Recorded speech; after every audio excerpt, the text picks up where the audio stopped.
Guarantee ಯೋಜನೆಗಳಲ್ಲಿ ಮಹತ್ವದ ಬದಲಾವಣೆಗಳನ್ನ ಮಾಡಲಾಗುತ್ತಾ? ಮಾನದಂಡವನ್ನ ತರುವಂತಹ ಯೋಜನೆಯನ್ನ ಸರ್ಕಾರದ ಕೆಲವರು ಹಾಕೊಂಡಿದ್ದಾರಾ? ಹೈಕಮಾಂಡ್ನ ಬಯಕೆ ಏನು? ರಾಜ್ಯ ಸರ್ಕಾರದ ಸಚಿವರ ಇಂಗಿತ ಏನು? ಡೀಟೇಲ್ಸ್ ನೋಡ್ತಾ ಹೋಗೋಣ.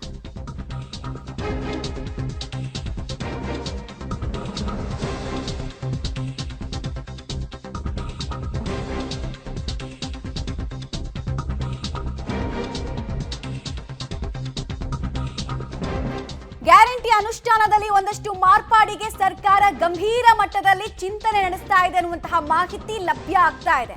ಆ ಮಾರ್ಪಾಡಿನ ಸ್ವರೂಪ ಏನಪ್ಪಾ ಅಂತ ಹೇಳಿದ್ರೆ, ಹೈಕಮಾಂಡ್ ಅಂಗಳದಲ್ಲಿ ಆಗ್ತಾ ಇರುವಂತಹ ಗಂಭೀರ ಚರ್ಚೆಯ ಸ್ವರೂಪ ಏನಪ್ಪಾ ಅಂತ ಕೇಳಿದ್ರೆ, ಗ್ಯಾರಂಟಿ ಯೋಜನೆಯನ್ನ ಕೇವಲ ಬಡವರಿಗೆ ಮಾತ್ರ ಮೀಸಲಿಡೋ ನಿಟ್ಟಿನಲ್ಲಿ ನೋಡ್ತಾ ಇದ್ದಾರಂತೆ. ಸಮೀಕ್ಷೆ ನಡೆಸಿ ಅದರ ಆಧಾರದ ಮೇಲೆ ಪರಿಷ್ಕರಣೆ ಮಾಡಬೇಕು ಅಂತ ಚಿಂತನೆಯನ್ನ ಮಾಡಲಾಗ್ತಾ ಇದೆ.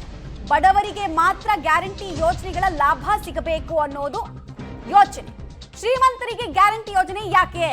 ಈ ಚರ್ಚೆ ಕೂಡ ಬಂದಿದೆಯಂತೆ. ಸಿದ್ದರಾಮಯ್ಯ ಸಂಪುಟದ ಹಿರಿಯ ಸಚಿವರು ಗ್ಯಾರಂಟಿ ಯೋಜನೆಗೆ ಖರ್ಚಾಗ್ತಾ ಇರುವಂತಹ ದುಡ್ಡಿನ ಬಗ್ಗೆ ಆಕ್ಷೇಪವನ್ನು ಎತ್ತಿದ್ದಾರೆ. ಇನ್ಫ್ಯಾಕ್ಟ್ ರಾಜ್ಯ ಉಸ್ತುವಾರಿ ಸುರ್ಜೇವಾಲಾ ಅವ್ರ ಜೊತೆಗೂ ಕೂಡ ಚರ್ಚೆ ನಡೆಸಿದ್ದಾರಂತೆ. ಅರ್ಹ ಫಲಾನುಭವಿಗಳಿಗೆ ಸೀಮಿತವಾದ್ರೆ ಕಾಸ್ಟ್ ಕಟ್ಟಿಂಗ್ ಮಾಡಬಹುದು, ಸೇವ್ ಮಾಡಬಹುದು. ನಾವು ವಾರ್ಷಿಕ ಅಂದಾಜು 20,000 ಕೋಟಿ ಉಳಿಸಬಹುದು. ಗ್ಯಾರಂಟಿ ಯೋಜನೆಯಲ್ಲಿ ಈ ಬದಲಾವಣೆಗೆ ಒಪ್ತಾರ ಸಿದ್ದರಾಮಯ್ಯ ಅವರು? ಬಿಕಾಸ್ ಅವರೇ ಚುನಾವಣಾ ಪೂರ್ವದಲ್ಲಿ ಹೇಳಿದ್ದು, ನಿಮಗೆ ನೆನಪಿರ್ಬೋದು ಭಾಷಣ, ಕಾಕಾ ಪಾಟೀಲ್ ನಿನಗೂ ಫ್ರೀ ನನಗೂ ಫ್ರೀ ಅಂತೆಲ್ಲ ಹೇಳಿದ್ರಲ್ಲ ಚುನಾವಣಾ ಪೂರ್ವ ಭಾಷಣದಲ್ಲಿ.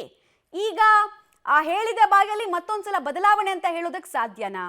ಸಿದ್ದರಾಮಯ್ಯ ಸಂಪುಟದ ಸಚಿವರು ಬಯಸ್ತಾ ಇದ್ದಾರೆ, ಅವ್ರದ್ದು ಇಂಗಿತ ಇದು. ಇದಕ್ಕೆ ಅಂತಿಮ ಮುದ್ರೆ ಹೈಕಮಾಂಡ್ ನಿಂದ ಸಿಗುತ್ತಾ ಅನ್ನೋದು ಪ್ರಶ್ನೆ. ಬಿಕಾಸ್ ಇಡೀ ದೇಶದಾದ್ಯಂತ ಅವರು ಕರ್ನಾಟಕ ಮಾಡೆಲ್ ಬಗ್ಗೆನೇ ಹೇಳ್ತಾ ಹೋದ್ರು. ನೋಡಿ, ನಾವು ಜನರ ಪರವಾಗಿದ್ದೀವಿ, ಫ್ರೀ ಆಗಿ ಯೋಜನೆಗಳನ್ನು ಕೊಡ್ತೀವಿ ಅಂತ. ಈಗ ಆಸೆ ಹುಟ್ಟಿಸಿ ಅದನ್ನು ಉಪಯೋಗಿಸ್ತಾ ಇರಬೇಕಾದ್ರೆ ಮಾನದಂಡ ಕ್ರೈಟೀರಿಯಾ ತರ್ತೀವಿ ಅಂತ ಒಪ್ಕೊಳ್ಳೋಕ್ಕಾಗುತ್ತಾ? ಪ್ರಶ್ನೆ. ಡೀಟೇಲ್ಸ್ ಕೊಡ್ತಾರೆ ಸುಕೇಶ್ ನೇರ ಸಂಪರ್ಕದಲ್ಲಿ ಜಾಯ್ನ್ ಆಗ್ತಾರೆ. ಸುಕೇಶ್, ಚುನಾವಣಾ ಪೂರ್ವ ಭಾಷಣದಲ್ಲಿ ನಿನಗೂ ಫ್ರೀ ನನಗೂ ಫ್ರೀ ಅಂದವರು ಈಗ ಮಾನದಂಡದ ಸ್ವರವನ್ನ ಎತ್ತಿದಾಗ ಅದನ್ನು ಒಪ್ಪುವಂತಹ ಸಾಧ್ಯತೆ ಎಷ್ಟರ ಮಟ್ಟಿಗಿದೆ? ಸಿದ್ದರಾಮಯ್ಯ ಅವ್ರ ಚಿಂತನೆ ಏನು? ಹೈಕಮಾಂಡ್ನ ಚಿಂತನೆ ಏನು? ಮಮತಾ, ಒಂದು ಸ್ಪಷ್ಟ, ಯಾವುದು ಕೂಡ ಇನ್ನೂ ಅಂತಿಮವಾಗಿಲ್ಲ ಮತ್ತು ಅಧಿಕೃತವೂ ಕೂಡ ಅಲ್ಲ. ಆದರೆ ಈ ವಿಚಾರದಲ್ಲಿ ಒಂದಷ್ಟು ಚರ್ಚೆಗಳು ನಡೀತಾ ಇದ್ದಾವೆ ಅನ್ನುವಂಥ ಮಾಹಿತಿ ಸಿಗ್ತಾ ಇರುವಂಥದ್ದು. ಮತ್ತು ಹೈಕಮಾಂಡ್ ನಾಯಕರ ಜೊತೆ ದೆಹಲಿ ಭೇಟಿ ಸಂದರ್ಭದಲ್ಲಿ CM ಆಪ್ತರಾಗಿರುವಂಥ ಸಚಿವರ ಪೈಕಿ ಒಬ್ಬರು ಮಾತುಕತೆಯನ್ನು ನಡೆಸಿದ್ರು ಅನ್ನುವಂಥದ್ದು. ಆದರೆ ಹಿಂದೆಯೂ ಕೂಡ ಸಚಿವರು ಅಭಿಪ್ರಾಯ ವ್ಯಕ್ತಪಡಿಸಿದಾಗ ಮುಖ್ಯಮಂತ್ರಿಗಳು ಇದಕ್ಕೆ ಸಹಮತಿಯನ್ನು ಸೂಚಿಸಿರಲಿಲ್ಲ. ಯಾಕಂದರೆ ಗ್ಯಾರಂಟಿಯನ್ನು ಘೋಷಣೆ ಮಾಡುವಾಗ ಲಂಸಮ್ ಆಗಿ ಘೋಷಣೆ ಮಾಡಿದರು, ಎಲ್ಲರಿಗೂ ಫ್ರೀ ಎಲ್ಲರಿಗೂ ಉಚಿತ ಅನ್ನುವಂಥ ಘೋಷಣೆಯನ್ನು ಮಾಡಲಾಗಿತ್ತು. ತದನಂತರದಲ್ಲಿ ಎಲ್ಲೋ ಒಂದು ಹಂತದಲ್ಲಿ ಕೆಲವೊಂದು ಪರಿಷ್ಕರಣೆಗಳನ್ನ ಮಾಡಿ ವೆಚ್ಚವನ್ನು ಕಡಿತ ಮಾಡಬೇಕು, ವೆಚ್ಚ ಜಾಸ್ತಿ ಆಗ್ತಾ ಇದೆ ಅನ್ನುವಂಥ ಜೊತೆಗೆ 60,000 ಕೋಟಿಗೂ ಹೆಚ್ಚು ವಾರ್ಷಿಕವಾಗಿ ಕೊಡೋದ್ರಿಂದ ಬೇರೆ ಅಭಿವೃದ್ಧಿ ಕಾರ್ಯಗಳಿಗೆ ಕಡಿತ ಆಗುತ್ತೆ ಅನ್ನುವಂಥ ಲೆಕ್ಕಾಚಾರದಲ್ಲಿ ಅರ್ಹ ಫಲಾನುಭವಿಗಳನ್ನು ಗುರುತಿಸುವ ಮಾನದಂಡವನ್ನು ಇಟ್ಕೊಳ್ಬೇಕು ಅನ್ನುವಂಥದ್ದು. ಅರ್ಹ ಫಲಾನುಭವಿಗಳನ್ನ ಗುರುತಿಸೋದು ಹೇಗೆ ಅನ್ನೋದಾದರೆ ಸಹಜವಾಗಿ ಒಂದು ಹಂತಕ್ಕೆ ಬಂದು ನಿಲ್ಲುತ್ತೆ. ಅದು BPL ಕಾರ್ಡುದಾರರು ಅನ್ನುವಂಥದ್ದು ಬೇರೆ ಏನೋ ಒಂದು ಮಾನದಂಡವನ್ನು ಗುರುತಿಸಬೇಕಾಗುತ್ತೆ. ಆ ಸಾಧ್ಯತೆ ಇದೆ ಅನ್ನುವಂಥದ್ದು. ಅದಕ್ಕಿಂತ ಮುಂಚೆ ಸಮೀಕ್ಷೆ ಆಗಬೇಕಾಗುತ್ತೆ, ಸಮೀಕ್ಷೆ ಆದ ನಂತರದಲ್ಲಿ ಪರಿಷ್ಕರಣೆಗೆ ಮುಂದಾಗಬೇಕಾಗುತ್ತೆ.